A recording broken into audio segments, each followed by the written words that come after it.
नमस्कार मेरे प्यारे दोस्तों, आज हम बात करते हैं ऐसी परिपथ में कोई शुद्ध प्रेरकत्व जुड़ा हो तो ऐसी कंडीशन में वोल्टता धारा के बीच क्या कला होगी, किस तरह का आरेख इनके सामने देखने को मिलेगा, उन पर डिस्कशन करते हैं।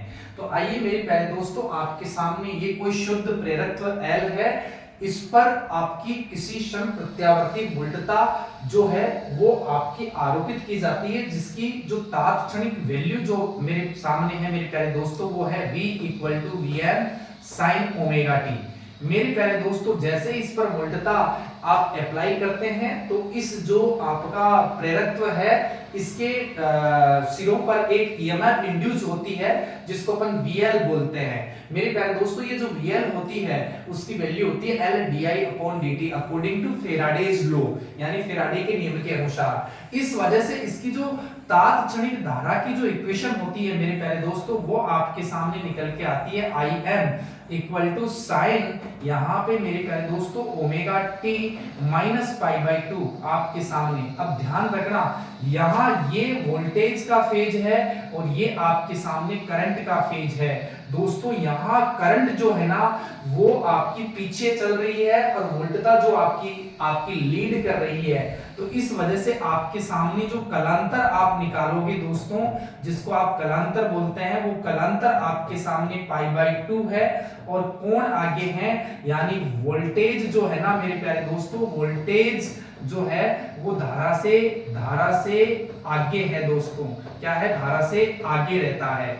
ऐसी कंडीशन में यदि मैं इसका फेजर डायग्राम बनाता हूं तो मेरे प्यारे दोस्तों समझने वाली बात यह है कि यहाँ यदि मैं करंट लेता हूं तो आपका वोल्टेज जो आपका VL जो है ना वो इस तरीके से मिलेगा और इन दोनों के बीच में जो फेज डिफरेंस आपके सामने लग रहा है वो 90 डिग्री का आपके सामने मिलने वाला है मेरे प्यारे दोस्तों।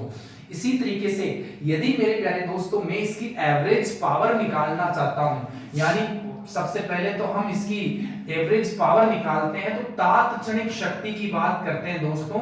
तात्क्षणिक शक्ति की यदि हम बात करते हैं तो इसकी जो तात्क्षणिक शक्ति होती है ना दोस्तों वो होती है P = Vm होती है दोस्तों, Im होती है।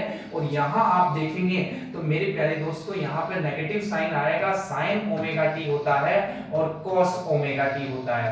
इसको हम ऐसे भी लिख सकते हैं दोस्तों, P = -Vm Im/2 और यहाँ लिख सकते हैं आपके सामने 2 sin ओमेगा टी। दोस्तों आपसे पूछा जाए औसत शक्ति की बात करता है तो औसत शक्ति की बात जब भी करेगा आपके सामने मेरे प्यारे दोस्तों तो यहाँ पे आपकी एवरेज जो पावर आएगी ना दोस्तों वो आपके सामने 0 निकल करके आएगी। क्यों निकल के आएगी मेरे प्यारे दोस्तों? क्योंकि sin 2 ओमेगा टी का एक कंप्लीट चक्कर में एवरेज पावर जो एवरेज वैल्यू जो होती है, औसत मान जो होता है मेरे प्यारे दोस्तों वो 0 होता है। तो मेरे प्यारे दोस्तों कुछ चीजें आपके माइंड में रखनी है। इसके लिए आप पावर फैक्टर निकालना चाहते हैं यानी शक्ति गुणांक निकालना चाहते हैं दोस्तों, तो आपके माइंड में रहना चाहिए शक्ति गुणांक जो होता है वो आपका cos फाई होता है और cos फाई की जो वैल्यू है मेरे प्यारे दोस्तों वो 0 निकल के आती है। यानी बहुत सारी चीजें आपको देखनी है। सबसे पहले करंट की इक्वेशन, वोल्टेज की इक्वेशन, दोनों के बीच में पाथ डिफरेंस जो फेज डिफरेंस है वो आपके सामने, फेजर डायग्राम, तात्क्षणिक शक्ति, औसत शक्ति और शक्ति गुणांक। कैसा लगा वीडियो मेरे प्यारे दोस्तों? कमेंट बॉक्स में जरूर बताएं और देखते रहिए।